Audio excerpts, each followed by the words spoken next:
السلام نعم. عليكم ورحمة الله وبركاته. سلام. الشيخ صالح الفوزان. نعم. حياك الله يا شيخ، كيف حالك؟ ايه. تأذن لي بسؤال يا شيخ؟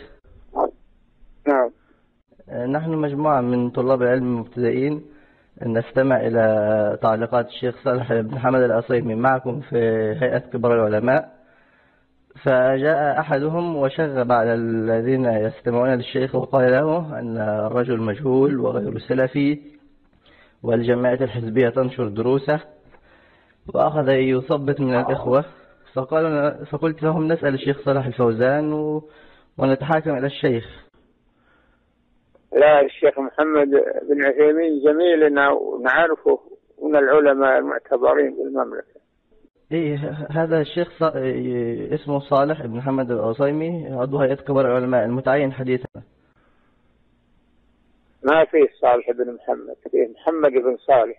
لا، صالح بن حمد مو محمد، صالح بن حمد العصيمي. ما هو العصيمي؟ ايه العصيمي.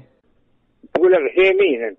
لا، اقول العصيمي، صالح بن حمد ايه العصيمي. نعرفه، هذا طيب، هذا طيب، رجل طيب ومع هيئة كبار العلماء، عارفه. يعني نستمع له يا شيخنا ولا نلقي بالا لهذا؟ اي نعم، اي نعم، نستفيدوا منه. جزاك الله خير يا شيخنا، جزاك الله خير. أهلا وسهلا.